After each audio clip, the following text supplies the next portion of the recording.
Hello, everyone, and welcome to the fourth and final episode of our month-long AI content creation series.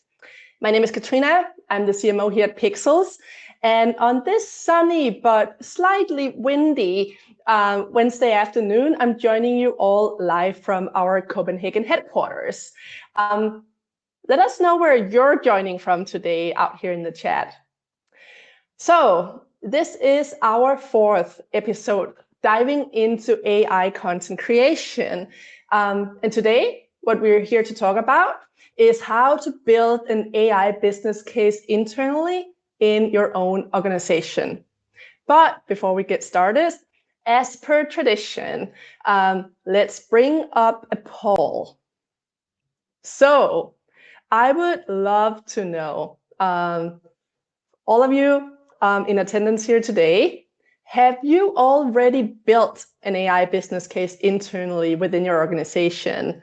There is a yes here. I see a lot of people answering yes already. That's great. There is a no, and that's I'm starting now right after this webinar. So let's see where everyone's at. And also, while everyone's still voting, I'm not here by myself today. I do have Brian Guidry joining me up on stage. So Brian, while everyone's still answering this poll, Brian, please join me on stage. Brian, you are our Chief Growth Officer.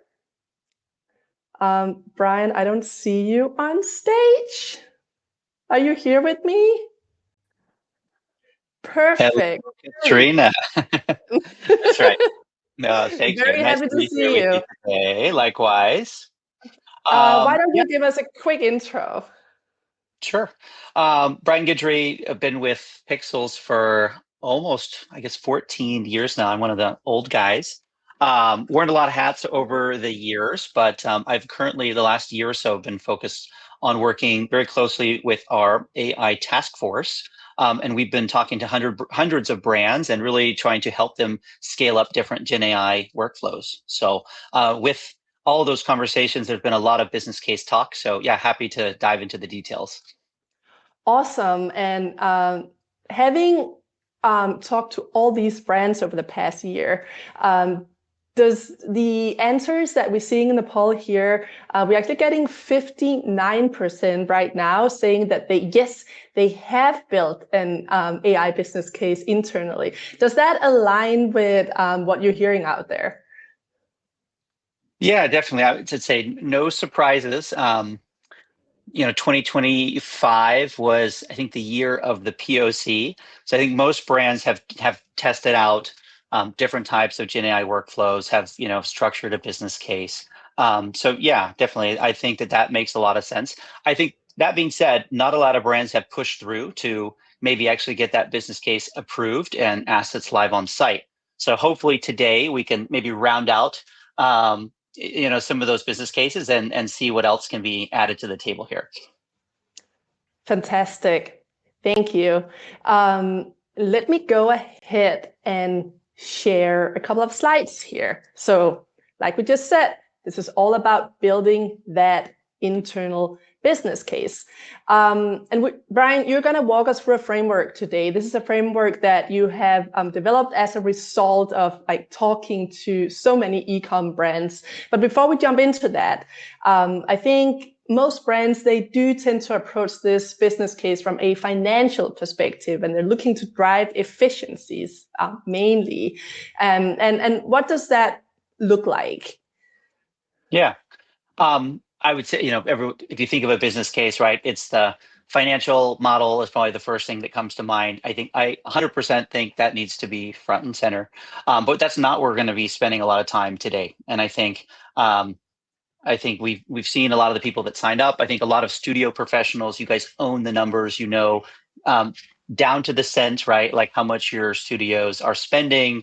And then, hey, if we switch over to specific Gen AI workflows, what is the cost savings going to be? I think that's the foundation for all of this. Hey, whether you're going to be saving 10% or 100%, right? That's going to really depend on which type of workflows you're going to be introducing. But just for the sake of the conversation today, we wanted to go beyond the financial side, which I think, again, I think everybody has a grasp of that. And really to look at like, what are the other elements in a business case that need to be considered? What are those conversations that need to be had with legal teams, with your production teams, with your art directors, to really round out the business case, to really understand how that's going to be affecting the organization? I think what we've seen over the past year or two, right, is that a lot of brands have actually started with editorial campaigns and pushing some of those workflows out live. But what we've also learned is that's not necessarily the easiest or even the best place to start, right? So, Brian, you built out this framework, and let's go through it from a crawl, walk, run perspective, just in terms of how simple and easy it is to get started, where the low-hanging fruits are. So let's just move on here and look at the first stage here, which is the crawl stage. What are we looking at here? Yeah. And just a caveat is a very simplified way of looking at this. And I think there's different ways you can, and we'll dive into this as we discuss some of the workflows. But I think like just when it comes to legal, are we talking about model rights? Are we talking about just the legality of, your brand stance on leveraging Gen AI tools? So there's a lot of wiggle room here. But anyways, we'll get into the details here. So so let's look at the first one. Yeah, let's dive in. Yeah. So the first one we've got here is the non-public or B2B content. Yeah. I would just say as a category, and here again, caveat being that like there's all different types of Gen AI workflows that could be used to produce B2B content, right? But just the nature of this content that's not being published, just the legal risk of that is going down significantly. So it's just, we talk to a lot of brands that this type of content is not on their radar. They're jumping straight to, hey, let's redo the entire PDP. Let's go straight to the flashy like campaigns. And they're forgetting a lot of workflows. And actually it's like, if your teams are producing line sheets with 2D CAD images, and you go from that to presenting your products on model, like that's a significant change. That's actually changing probably the buying behavior of your wholesale department, right? And so there's things like that that can be significant. And I would also say it's just a really great like training ground for your teams to actually start testing out different Gen AI tools. So wanted to just start with a quick, easy one off the bat. Another quick, easy one here could be a relighting project. Yeah, I love this one. We've actually been doing quite a few relighting projects. Just over the years at Pixels, when we used to get requests from, a new creative director would come to a brand and they would want to change the aesthetic, and basically what that would meant, they would have to do a reshoot and maybe have to reprocess thousands and thousands of images, right? We're talking hundreds of thousands of dollars in budget, maybe millions of dollars in budget to reshoot something. And really now with AI, you can do some really awesome things when it comes to relighting. So we've seen brands that basically just maintain business as usual in the studio. They don't change anything. They don't change the aesthetic, but then are able to kick out different derivative assets with different types of lighting. And I think this is just adding a lot of flexibility into workflows where it's like, hey, the studio doesn't change anything, but now we can produce different assets. And think about it like, we've seen brands that want to change a specific category, like, hey, the whole denim line is going to have this darker, edgier feel. And they can actually push that live, test it out. And hey, if that's impacting conversion, amazing. We're going to double down and we're going to produce everything. If not, I can revert back to the images I'm already shooting. They don't need to do anything new because they've already shot them, and just move forward. So, that wasn't possible a couple of years ago. And it's just, we don't see a lot of brands thinking about things like this, but just adding a lot of flexibility into workflows. Okay, so. And just the last one, the crawl stage here, that's still relatively easy to implement. We've got the image to 360 spin or image to pack shot. Yeah. Again, this one we'll see. We also have image to video later stage that's using some virtual models. But if we're just talking about footwear, so this video here on the left, right? I can take some static hack shots and then give it motion. Pretty easy. From a legal perspective, I'm not dealing with model rights. from a workflow perspective, fairly easy. I'm basically just submitting the same shots that I'm using today, with a caveat, right? If you want to show something, if you want to, let's say do a top-down image and you don't have a static image that's showing that, by default, the machine is going to hallucinate, right? So at Pixels, we've been talking to a lot of our customers about just this concept of shooting with intent. So maybe if you want to produce a video like this, which has been shown, right, to be a pretty major driver of conversion, like I think it's very specific to your brand, so you can't generalize, but 1 point to maybe 3 points conversion for adding a video like this to all PDP. But you do need to think about, hey, do I need to take an extra shot on set so that when I do generate that video, I'm going to have I'm going to be able to represent the product in the most authentic way possible. So there's some nuance on the workflow side, but it's nothing like, hey, actually shooting this with a video team and then doing, post on it, things like that. So. Thank you. And now we're actually moving into the walk stage, where some things here gets a tiny bit more complicated. And should we just take a quick look at the first one here, the model to pack shots? Sure. Yeah. So just workflows like this. So taking an on-model shot and then producing flat shots or ghost mannequin shots, right? A lot of brands are not looking at these workflows. They're jumping again to, hey, what's the flip of this is like, let's go from a pack shot to model, right? That's like the gold standard that everyone's after. But this is kind of an interesting middle ground where a brand is able to continue to shoot on model. It's a real person. They maintain authenticity. They can style it how they want to style it. And then they actually can eliminate the flat shot or the ghost mannequin shot. Which is a real, cost saver for the brand. And also, there are some styling considerations. And again, we are definitely not producing, those two images on the right just from that on model image on the left, right? We need to receive multiple angles of the model. And in the case, if it was a ghost shot, we would still need to see the inner neck. We would need to see bottom hems. We need to see cuffs, all the regular stuff, right? If we don't have that, you're going to get hallucinations, or the machine's going to make it up. So, but again, that is a great trade-off of, hey, I'm going to continue to shoot on model. Maybe I need to take a couple extra detail shots, but that's going to result in having a flat asset generated essentially automatically for us. So really cool. I mean, it's like a, halfway there. But we are seeing a lot of brands really like looking at this as a nice kind of first step to augment their workflows. And the next one up here is actually one of my favorites, because I think some of the work that we've been doing here at Pixels internally with image to video is very, very impressive. So Brian, take it away here. Yeah.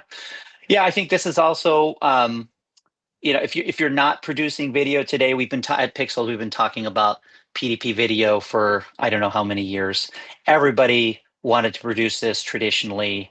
And some of the best brands did it, but it was just the teams, the resources, the equipment. It was kind of like no one had the budget to do it. And so this is one of those use cases, right, where it's like, okay, I can use a couple of stills and create a video with a couple of clicks, right? The technology has really evolved. We started to see a lot of brands kind of testing this out early 2025. As of the start of this year, we're like super happy with where the tech is now, and just we're really able to customize and do some really cool workflows. But again, right, like there are some real challenges with this. Like structurally, it's fairly easy from a workflow perspective. Hey, just give me your on-model images. We're gonna work with you to like understand where those clips need to be, what kind of motion you're looking for, and we generate a scalable video product. I would say that the major red flag here is like, do you have the rights to produce video with these assets? Like, have you spoken to your agency about that? That is, I don't know how many conversations I've had in the last year about that. And most brands answer like, no, we have not had those discussions, and no, we do not have those rights. So if you can check that box, this is an amazing workflow. Of course, there's also options here on the table. If you're running with synthetic models or also using digital twins, you can easily produce these, and then you don't need to worry about the model rights. But if you're looking for like a consistent look and feel where you don't want to reshoot everything on your PDP, you need to have those conversations with the agency to get access to do that. But of course, yeah, there's different ways that people are trying to tackle that. And we have the next one up here, which is actually model swap. It's also an interesting use case here, but now we're moving into a little bit more complicated, right? Yeah. Well, from a technology perspective, it's actually one of the most easy workflows to follow, right? And I think there's some really, so one thing is a model swap. I think a lot of people have been talking about a fit model to model workflow. Okay. So from the studio point of view, it's business as usual. I'm going to work with a fit model, style him or her out. We're going to shoot that model. And then the technology is actually really good to swap out that model, for professional model, for, you can localize with, hey, maybe we want different ethnicities. But this, I would say, like, what are you going to run into? It's like, what is your company's stance on the ethics of this? That's like a really big question. And we're seeing very different answers from very different brands. So from a workflow perspective, like, great. And from a creative perspective, like, hey, yeah, we're going to need to have some eyes, and maybe we're doing some new castings and things like that. But really, like, I think it's like, what's your company's stance on this, and stomach for it, right? I think there's some very real questions to be answered internally. Good point, Brian. And now we are actually moving into stage 3, which is the run stage, where some of these things gets a little bit more complicated. So let's take a look at the first one up here, styled looks. Yeah. More complex. I'd say take that with a grain of salt. We're seeing, again, lots of brands jumping directly here, and they've got the full support of everyone to go full steam ahead, right? But in this case, I think, what's the future, right? We've been talking about personalization forever, but can you actually start personalizing content at scale? So can we start producing more styled looks for our customers? In this case, right, we have a top. We're going to style that different ways. If I had to do this on set and change out, the different clothing and shoot this, it's impossible to do something like this. And now with AI, right, like, maybe I could kick out 5 different variations or 10 different variations of this. I think the question, from a workflow perspective, right, it's about digital styling and making the shift from physical styling on set, rack of clothes, music playing, photographers snapping, right, to digital styling, where I'm literally dragging and dropping, creating these collections. I also need to monitor the generation. How does that look? Oh no, I need to change this. It's a very different process. So, is the workflow, I think this is, again, like, the nuance of how you're thinking about this. I would say more from a change management perspective, there's a huge change that needs to happen internally to, like, structure a team to produce content like this. Okay. And then, of course, like in this case, these are digital twins. So real model, but a digital likeness being used here. Has your legal team giving you the okay on this? And then, of course, like, there's a lot of art direction going on with this as well. So, they can be more nuanced workflows here. And then we have the pack shot to AI model coming up. Yeah. Again, I would say a lot of similarities here to the last one we just saw. I mean, very, very similar, right? So, hey, I'm getting the pack shot. This could be a ghost mannequin. It could be a flat shot, as we see, right? And then, hey, I want to show this on a synthetic model. I want to show this on a digital twin. And so, again, it's just, what's your company's stance? What's illegal? Have you taken care of the legal side of that?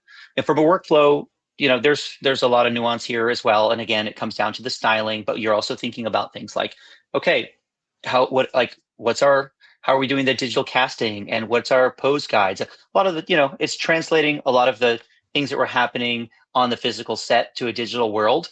But like that, from a change management perspective, it's actually a significant lift, right? So yes, you most likely have the skill sets, but like the day-to-day of that job is very different. And so just really like understanding, hey, who's on this? Who's owning this? How are we going to transition? Like, who has the skills to do this type of thing, right? It's just, it's a pretty big shift. So, and then again, I think I don't want to underestimate like just the art direction piece and making sure that these looks are on brand, right? And last one up here is actually AI campaigns. And this is the one where I've actually seen, I think, a lot of campaigns being pushed out already. But Brian, why is this not necessarily the best place to start? That's a good question, Katrina. Some would actually argue this might be a great place to start because typically campaigns are smaller scale, right? And so, hey, maybe you're not going to produce 100,000 campaign images. I don't know anyone who's doing that. But maybe you would start with a smaller campaign of like 5 images. So it could be an interesting place to test the water with some more workflows like, hey, in this case, right? This is a real model. It's a digital twin of her, and we're taking like these pack shots and on model shots over here on the left to then create the image on the right. But yeah, again, it's combining a lot of the same things that we've been covering. In terms of creative, I would say this is the furthest in terms of the most complex when it comes to implementation. You need to have art director and workflow experts, basically lockstep on this, if not the same person doing that work, right? Because just, hey, after each generation, how are we thinking about changing things, tweaking? When do you know when to stop the generation and then to take something last mile with post, for example? Even just that in of itself is a skill, right? That needs to be developed. So you're not just going down a prompt rabbit hole trying to get the perfect output here. So. But again, we're seeing some awesome results. I think just, again, giving a lot of brands a lot of flexibility to do more location shots, do more lifestyle shots than they would typically be able to do. And so it's, again, just making people think and rethink kind of their current process and workflows. Awesome. Thank you, Brian. We made it through a lot of examples here, a lot of different workflows. And I think there's just a lot of things to think about when it comes to where do we start? What are the things that we need to think about? How do we make sure we are on brand when we get started with AI? Any final or closing remarks or things that you'd like to share?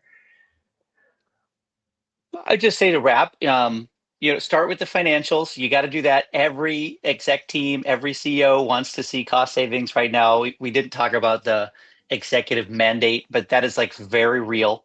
That a lot of brands are being like if you haven't received the mandate, it will come, right? So be ready. I think get ahead of it, but then also be ready to come to the table with insights about how your organization needs to change and adapt to actually use this technology. And don't take that lightly, right? Like from the legal perspective, from the change management perspective, workflow perspective, from an art direction perspective, like make sure that you're incorporating these concepts into your business case to fully flesh out like the impact it's going to have on your organization.